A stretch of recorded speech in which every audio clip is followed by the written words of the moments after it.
Our hearts beat to the city streets. We began to feel the fire. We rise like tall buildings as the chemicals they take us higher. 미국에서 금리 인하를 결국 한 번 또 하게 됐습니다. 0.25%포인트를 했는데요. 내년에는 4번을 하기로 계획을 잡았다가 다시 2번의 전망이 나오고 있습니다. 러시아의 우크라이나의 사태에 있어서 우크라이나 대통령 젤렌스키는 우리는 돈바스와 크림반도를 되찾을 힘이 없습니다 라고 현실적인 인정을 하고 나왔습니다. 내년에 미국의 의원들의 급여를 올려준다고 하니 오히려 의원들은 절대 반대를 하고 있습니다. 왜 그럴까요? 캐나다 사람들은 미국의 51번째 주로 편입을 원한다고 하는데 그 말이 사실일까요? 정말 캐나다 사람들은 원하고 있는 걸까요? 미국은 중국산의 인터넷 공유기 판매를 금지 검토 중이라고 합니다. 이유가 왜 그럴까요? 우리들이 쓰고 있는 집에서의 IP 카메라까지 만들고 있는 회사와의 관계 때문에 그렇습니다. 여보, 나 비키니 입고 싶어. 한마디에 남편이 준 선물이 있습니다. 롯데리아에서는 패러디에 최근에 SNS에서는 난리가 나고 있습니다. 그렇다면 롯데리아 측에서 홍보 효과는 긍정적일까요? 부정적일까요? 한국에서 모바일 신분증의 발급이 크게 늘어나고 있다고 합니다. 현재 400만 명을 돌파했고 내년에 이에 대해서 더 많은 사람들이 운전면허증과 주민등록증에 대해서 모바일 신분증을 발급할 예정이라고 합니다. 오늘도 전세계에서 일어나고 있는 정보, 시사, 상식에 관한 내용입니다. 반갑습니다. 12월 19일 목요일입니다. 오늘도 함께 해주시는 여러분들께 대단히 감사드립니다. 이제 할러데이가 시작하는 시즌이 일주일여 남았습니다. 금년도에 2024년도도 마감하는 시간이 앞으로 한 2주 남짓 남았습니다. 우리 주변에서 많은 모임들도 있으시고 또 많은 텍스트 메시지와 함께 편지를 오고 가야 되는 그러한 시기이기도 하죠. 여러분들의 주변에서 고마우신 분들 생각이 나셔서 한번 연락을 하셔야 되겠다라고 생각이 드시는 분들한테 조금 서두르셔서 먼저 연락을 해보시는 게 어떨까 하고 권해보고 저 역시 그렇게 해보겠습니다. 자, 오늘도 건강하시고요. 멋진 하루 되시고 좋은 일들이 듬뿍 함께 하시기 바랍니다. 첫 번째 소식입니다. 미국에서 금리 인하를 한번 했습니다. 0.25%포인트 했는데요. 이제 금년도가 2주 정도밖에 남지 않은 상태에서 내년에 대한 관심이 높죠. 또 새로운 대통령이 취임을 하게 되면서 관세 정책과 여러 가지 인플레이션, 트럼플레이션 이런 단어로 해서 상당히 고민이 되고 걱정이 되는 그러한 분위기 가운데 내년에 대한 전망이 또 벌써 나오고 있는데 2번 정도, 원래는 4번을 하기로 했었는데 2번 정도로 줄인다라는 전망 짚어보겠습니다. 제롬 파월 연방준비제도 의장은 18일 미국의 워싱턴에서 이 기자회견을 가졌는데 우리는 추가 금리 조정에 더 신중할 수 있다라며 이같이 말을 한 겁니다. 금리 수준이 덜 제한적이라는 표현은 더 이상 현재 기준금리가 경제 수요를 강하게 누를 만큼 높지는 않다라는 뜻으로서 앞으로 기준금리를 많이 내릴 필요가 없다는 뜻을 담고 있는 겁니다. 파월 의장은 여기서부터는 통화정책의 새로운 단계라고 말을 하고 있습니다. 연준은 이날 12월 연방공개시장위원회에서 기준금리를 현행 4.5에서 4.75%에서 4.25에서 4.5%로 내린 겁니다. 시장에서는 이미 금리 인하를 기정사실화하고 있었지만 파월 의장은 이번 결정이 아슬아슬한 상황이었다. Close call이라고 전하고 있습니다. 연준 내부에서 이번 달 금리 동결에 대한 주장이 만만치 않았음을 보여주는 대목이기도 합니다. 실제로 만장일치로 인하를 결정했던 11월 의회 회의와는 달리 이번에는 클리브랜드 연방준비은행의 총재 베스 해맥이 인하에 반대를 했었다고 하네요.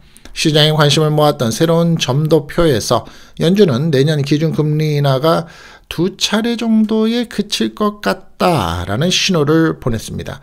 월스트리트과 외신들은 이번에 금리 인하의 전망 축소가 트럼프 행정부의 정책에 대비한 일종의 예비적인 매파 행보일 가능성에 주목을 하고 있습니다. 이제 방어를 한다는 소리죠. 내년에 금리 인하폭을 줄이면 관세와 이민 제한으로 인한 인플레이션의 상승 우려를 막을 수 있기 때문입니다. 캐피탈 이코노믹스의 한 사람은 비록 파월 의장은 인정하지 않겠지만 트럼프 2기 행정부의 재정 정책과 무역, 이민 정책이 야기하는 인플레이션 우려가 이번의 결정의 요인일 수도 있다라고 말을 하고 있습니다. 그러한 가운데 내년에 2번 정도, 그리고 또한 더 이상 이제 금리 인하의 필요성이 없다라고 얘기하는 점. 그렇다면 현재 우리가 모기지, 각종 주택 모기지, 학자금 융자, 사업 대출 이런 거를 하신 분들의 입장에서는 지금 이 선에서 어떻게든지 겪어 나가고 또 해결해 나가야 되는 준비가 필요하지 않겠는가라고 생각해 볼 수 있겠죠. 러시아와 우크라이나의 관계에서 이 젤렌스키 우크라이나 대통령이 이제 이렇게 얘기했습니다. 우리는 돈바스 크림반도를 되찾을 힘이 없습니다. 라고 인정을 한 겁니다. 현실적인 인정을 한 거죠. 블라드미르 젤렌스키 우크라이나 대통령이 프랑스 일간 르파르지엔과 인터뷰에서 현실적으로 돈바스 크림반도 수복이 어렵다라는 점을 인정했다라면서 우크라이나 매체 RBC가 18일 보도를 했습니다. 보도에 따르면 젤렌스키 대통령은 전날 공개된 르파르지엔과의 화상 인터뷰에서 우크라이나가 돈바스와 크림반도에 대한 영유권을 일시적으로 포기할 수 있는지에 대한 질문에 부정적으로 답을 했다는 겁니다. 그는 우리는 우리의 영토를 포기할 수는 없습니다. 우크라이나의 헌법은 이를 금지하고 있습니다. 라면서도 사실상 이 지역은 현재 러시아의 통제하에 있습니다. 이렇게 얘기했습니다. 우리는 이 지역을 되찾을 힘이 없고요. 우리는 푸틴 대통령이 협상 테이블에 앉도록 국제사회의 외교적 압력에 의지할 수밖에 없습니다. 라고 밝혔습니다. 돈바스, 크림반도는 도널드 트럼프 미국 대통령 당선인의 조기 종전 계획의 핵심으로 언급이 되는 지역입니다. 옆에 한번 지도를 보시죠. 위치가 어디인지 한번 다시 컨펌을 하시기 바랍니다. 앞서서 워싱턴 포스트 등 유력 언론들은 트럼프 당선인이 2014년 러시아가 강제로 병합한 크림반도와 2022년 6월 말 러시아의 침공으로 시작된 이번 전쟁으로 점령이 된 동부의 돈바스 지방을 우크라이나가 포기하도록 하는 방식에서 종전을 꾀할 가능성이 있다라는 전망을 내놓기도 했었죠. 러시아는 현재 우크라이나 영토의 20% 가까이 점령을 했다고 합니다. 내년도 미국의 의원들, 의회의 의원들, 우리 한국으로 본다면 이제 국회의원들의 봉급, 급여를 올린다고 하니까 오히려 의원들은 아유 됐습니다. 안 줘도 됩니다. 안 올려주셔도 됩니다. 하고 절대 반대를 하고 있습니다. 왜 그럴까요? 미국의 의회가 내년 3월 14일까지 정부를 운영하는 데에 필요한 임시 예산안 처리에 합의를 한 가운데 의원들이 2009년 이후에 15년 만에 급여 인상을 눈앞에 두고 있다고 합니다. 역대 정부 예산안에 의원의 급여 인상을 막는 조항이 있었는데 이번에는 포함이 되어 있지 않기 때문이라고 합니다. 그러자 민주당과 공화당 할 것 없이 경합 지역의 상당수 의원들이 우리는 미국인의 90%보다 더 많은 돈을 받고 있습니다. 라며 반대에 나섰습니다. 그러니까 우리는 지금 돈 충분히 받고 있어요. 안 올려주셔도 돼요. 15년 전이나 지금이나 관계없습니다. 우리는. 이렇게 얘기하는 거죠. 폴리티코는 18일 급여 인상에 따른 유권자들의 반발을 두려워하기 때문이다. 라는 게 이유라고 합니다. 미 의원의 기본급은 상하원 모두 17만 4천 달러, 한화로는 2억 5천만 원으로서 동일하다고 합니다. 여기에 사무실 운영비, 지역구와 워싱턴 DC의 의회 의사당 왕복여비, 직원의 급여, 건강보험 등 여러 형태의 비용을 지원을 받고 있다고 합니다. 이런 비용은 대개 물가의 연동에 대해서 매년 인상되고 급여도 마찬가지인데 의회는 지난 15년 동안 의원의 급여는 인상하지 않는다고 명시한 조항을 지출 법안에 포함해왔다고 합니다. 글로벌 금융위기가 미국 경제를 강타한 2009년 고통분담 차원에서 급여 동결을 결의했기 때문입니다. 그런데 이날 양당 지도부가 합의한 임시 예산안에는 이러한 내용이 빠져서 일각에서는 의원 급여 인상을 막는 조항이 복원되지 않으면 법안에 반대할 것이라는 목소리가 나오고 있다는 겁니다. 임시 예산안이 의회를 통과하면 의원 급여는 내년 1월서부터 올해 대비 3.8%가 오른 18만 600달러가 된다고 합니다. 의회가 있는 워싱턴 DC와 지역구 두 곳의 거주지를 유지하는 데 높은 비용이 들고 워싱턴 DC도 뉴욕, 캘리포니아, 샌프란시스코, 시카고, 시애틀 이런 데처럼 물가가 굉장히 높죠. 오랜 기간에 정체된 급여 때문에 노동계급이나 중산층 출신들의 정치 입문을 꺼린다는 반론도 적지 않기는 하다라고 합니다. 이유가 있는 거죠. 그렇죠. 그렇지만 우리 서민들 입장에서는 그냥 땡큐 한 거죠. 올려준다고 해도 괜찮습니다. 괜찮습니다. 하고 있으니 말입니다. 캐나다 사람들은 미국의 51개 주로 미국의 편입을 원할까요? 진짜로 원할까요? 그런데 원하고 있을 것이다 라고 얘기를 하고 있는 사람이 있습니다. 바로 도널드 트럼프 미국의 대통령 당선인입니다. 캐나다를 미국의 51번째 주로 편입해야 한다고 주장을 해서 또 논란이 일고 있습니다. SNS에서 같은 주장을 또다시 내놨는데요. 지난 10일 트럼프 당선인은 SNS에 캐나다 총리를 주지사로 표현을 하면서 외교적으로는 결례를 보인 그런 부분일 수도 있죠. 같은 맥락의 글을 또 게시한 겁니다. 트럼프는 왜 미국이 연간 1억 달러가 넘는 보조금을 캐나다에 지원해야 되는지 아무도 대답할 수 없지 않느냐. 이건 말이 안 된다 라고 운을 뗐고요. 이어서 많은 캐나다 사람들은 캐나다가 미국의 51번째 주가 되기를 원한다 라고 주장을 하고 있는 겁니다. 그러면서 51번째 주가 되면 캐나다 사람들은 세금과 군사보호 비용을 크게 절약할 수 있다 라고 얘기를 합니다. 대단한 아이디어 아닙니까? 나는 그렇게 생각합니다 라고 쓴 겁니다. 앞서서 프릴랜드 캐나다 재무장관은 트럼프의 관세 위협에 대한 대책을 논의하는 과정에서 트루도 총리와 충돌을 해서 전격 사퇴한 일도 있었습니다. 트럼프의 전술이 캐나다 정부를 뒤흔들고 있는 상황일 수도 있죠. 캐나다 국민들은 기분이 좋을 리가 없죠.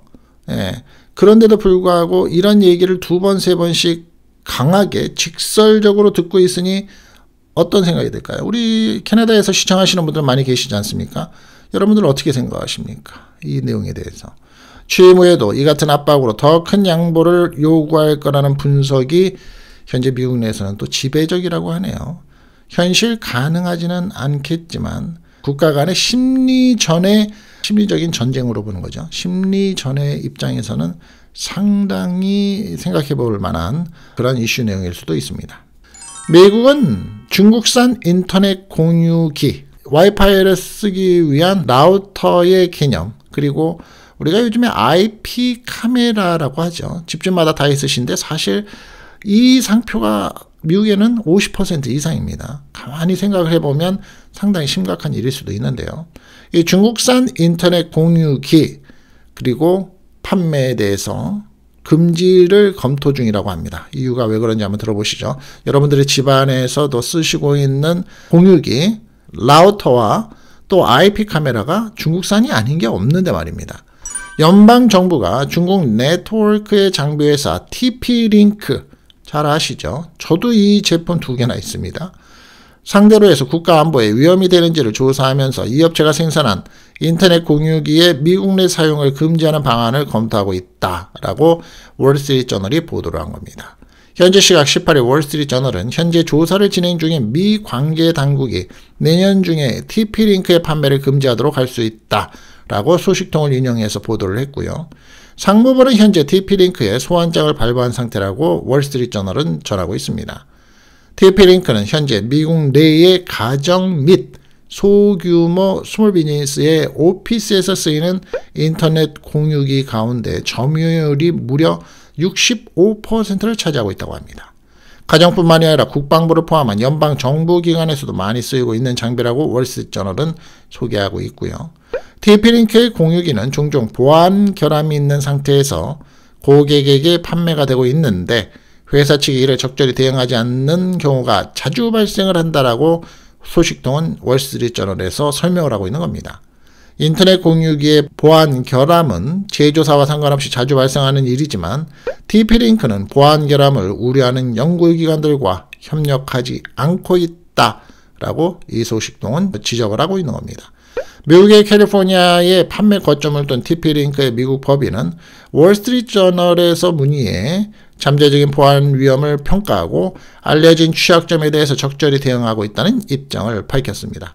앞서서 미국의 하원 미중 전략경쟁특별위원회는 지난 8월 TP-Link의 공유기에 안보 위험 여부를 조사하라고 상무부에 촉구했고 상무부와 국방부, 법무부는 TP-Link를 상대로 조사를 벌여왔다라고 하는 거네요.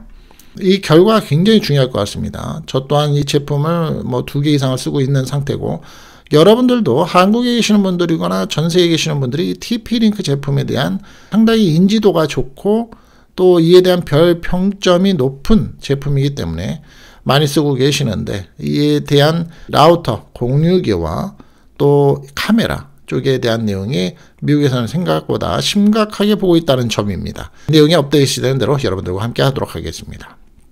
여보, 나 비키니 입고 싶어 라고 와이프가 한마디 했습니다.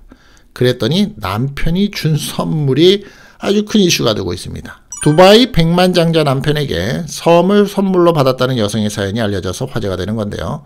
지난 9월 인도의 힌두스탄 타임즈 등의 외신에 따르면 두바이에 살고 있는 수디 알 나닥 26살인데요. 최근 남편에게 섬을 통째로 선물받았다고 합니다. 수디는 2021년 남편 자말 알나다크 33살과 결혼한 뒤 주부 겸 인플루언서로 지내고 있다고 합니다. 그녀는 주로 호화로운 생활을 하는 게시물을 올리면서 부러움과 관심을 사고 있다고 합니다. 최근에 수디는 자신의 인스타그램을 통해서 한 영상을 게시했는데요. 영상 속의 수디는 고급스러운 항공기를 타고 남편이 구매한 섬으로 향하고 있었습니다. 평화로운 섬의 전경도 담겨 있었고요. 이에 수다는 얼마 전에 남편에게 비키니를 입고 싶다고 말을 했는데 남편이 아예 개인 섬을 사줬다라며 남편은 제가 해변에서 안전하기를 바란다라고 말을 한 겁니다. 이어서 프라이버시 때문에 정확한 위치는 공개할 수 없지만 아시아에 있고 가격은 5천만 달러, 하나로는 718억 원이라고 말을 했습니다. 다만 투자 목적도 있다 라고 밝혔고요. 영상을 접한 누리꾼들은 남편 잘 만났다. 나도 남편한테 섬 사달라고 해야 되겠다. 이것이 진정한 사랑 등이라는 부러움을 표했습니다. 다만 일본 누리꾼들은 두바이는 안전한 나라인데 뭐가 두려운 거냐 라고 말을 하면서 과시가 좀 너무 심하지 않느냐? 증거가 없다 등의 반응을 보였는데요. 여러분들도 오늘 방송이 끝난 다음에 우리 시청자분들 중에서 여성분들은 남편한테 이렇게 얘기하십시오. 여보, 나 비키니 입고 싶어 라고 말입니다. 롯데리아 패러디가 최근에 한국에서 SNS에서 난리가 나고 있습니다. 그렇다면 이 롯데리아 측에서는 홍보 효과가 긍정일까요? 부정일까요? 방송을 많이들 보시니까 아실 텐데요. 이게 무슨 내용인지. 12.3 비상계엄 이틀 전인 지난 1일 전직, 현직 정보사령관들이 경기도 안산의 롯데리아 매장에서 만나서 계엄을 사전 모의한 의혹이 제기가 되면서 롯데리아가 비상계엄의 성지가 되고 있는 겁니다. 온라인상에서는 각종 패러디, 밈과 밈이라는 것은 MEME, 밈, 인터넷 유행 컨텐츠라고 보시면 되는데요. 해당 점포의 방문 리뷰가 쏟아지고 있습니다. 롯데리아의 18일 관계망 서비스에는 X에 계엄 모의를 하다가 햄버거 나와서 튀어갑니다. 그러니까 지금 롯데리아 튀김기계 알림음을 들으면서 계엄 모의했다는 거죠. 양념 감자 흔들면서 나라도 흔들기. 롯데리아 계엄 모의 살면서 본 글자 중에서 제일 어이없다. 초등학생들도 아니고 무슨 사령관들이 롯데리아에서 계엄 모의를 하나? 나중에 한국 현대사 시험 문제에 나와도 웃길 듯. 다음 중 계엄 모의한 장소는? 하고 질문이 되면 1번 대통령실, 2번 지하 벙커, 3번 롯데리아, 계엄버거, 나라를 통으로 말아먹는 맛 등의 글이 올라오고 있는 겁니다. 관련 이미지를 만들어서 올린 누리꾼들도 많은데요. 한 누리꾼은 두 제복의 군인이 롯데리아에서 햄버거를 먹는 모습이 폐쇄회로 CCTV에 찍힌 듯한 모습을 보여주는 이미지를 올리기도 하고, 또 다른 누리꾼들은 AI로 생성한 듯한 이미지에 고위 장성 등이 롯데리아 테이블에서 둘러앉아 회의하는 모습을 담기도 합니다. 양복을 입은 남자가 군인에게 아무도 없는 곳에서 논의하지 라고 말한 뒤에 두 사람이 함께 롯데리아 테이블에서 앉아있는 모습을 담은 롯데리아 모의 만화라는 컷도 등장을 했습니다. 다양하게 참 많네요. 저 계란이 4개 있는 것은 뭔지 아십니까? 4개의 란, 계란해서 4란입니다. 그리고 가만히 사진들을 보면 나름대로 요즘에 유행하고 있는 신조어 혹은 단어들을 모태로 해서 AI 생성 이미지를 저렇게 만들고 있는데요. SNS에 난리가 나고 있는 요즘의 모습. 시대가 참 많이 변하긴 했네요. 저런 모습들이 하나의 또 이슈가 돼서 SNS로 변형이 된다는 건 말입니다. 기성세대들 입장에서는 본다면 참 세상 변화가 빠릅니다. 한국에서는 이 모바일 신분증의 발급이 크게 늘어나고 있다고 합니다. 여러분들 한국에 사시는 분들 연세가 좀 있으셔도 한번 관심을 가지시고 앞으로 이걸 좀 담아두시는 것도 괜찮습니다. 행정안전부는 모바일 신분증 발급을 시작한 지 2년 만에 발급자 수가 400만 명을 돌파했다고 18일 밝혔습니다. 모바일 신분증의 대부분은 모바일 운전면허증으로서 400만 명은 전체 운전면허증 발급자 수 1300만 명 대비 30% 수준이라고 합니다. 운전면허 보유자 10명 중에 3명이 모바일 신분증 발급을 한 셈입니다. 내년 2월 모바일 주민등록증이 전면 발급되면 지금보다도 더 많은 국민이 모바일 신분증으로 신분증이 필요한 업무를 처리할 수 있게 된다는 겁니다. 모바일 신분증은 공공기관과 금융기관, 공항, 식당, 편의점 등에서 신원을 확인하거나 신원 정보를 제출하는 용도로도 활용할 수 있습니다. 다만 아직 모바일 신분증에 전자서명 기능이 없어서 일부 전자정부 서비스나 온라인 문서 발급에는 사용할 수는 없다고 합니다. 전자서명은 온라인에서 문서를 확인하거나 동의할 때 사용하는 디지털 서명으로서 본인이 서명을 했다는 것을 증명해주는 도장, 인감도장 같은 역할을 하는 겁니다. 행정안전부는 내년부터 모바일 신분증에 전자서명 기능을 도입해서 모바일 신분증을 전입신고, 여권 재발급 신청 등 다양한 전자정부 서비스에 활용할 수 있도록 할 계획이라고 합니다. 한편 대학 수학능력시험 이후에 일부 청소년들이 모바일 신분증을 위조하거나 부정사용해서 술과 담배를 살 가능성이 제기가 되기도 한다고 합니다. 이에 일부 소상공인은 진위 확인이 어렵다는 이유로서 모바일 신분증 대신에 실물 신분증을 요구할 때도 있습니다. 행정안전부는 소상공인시장진흥공단과 협업을 해서 모바일 신분증과 가짜 신분증을 구별하는 방법 등을 안내할 예정이라고 합니다. 우선 모바일 신분증은 법정 신분증으로서 실물 신분증과 같은 이미지로 구현되어 있다고 합니다. 신분증의 태극 문양의 동적 이미지, 홀로그램의 표시, 휴대전화 흔들기로 주민등록번호, 주소 표시 효과를 나타내고 실시간 날짜, 시간 표시로 육안으로도 신분증 진위를 확인할 수 있다고 합니다. 또한 스마트폰에 모바일 신분증 검증 앱을 설치해서 상대방의 모바일 신분증 QR을 찍어서 신원을 확인할 수도 있다고 합니다. 이 외국인들에 대한 부분도 분명히 생각을 해야 될 텐데 여하튼 시대는 변합니다. 우리는 항상 ID 카드를 들고 다닙니다. 운전면허증 아니면 주민등록증을 들고 다니죠.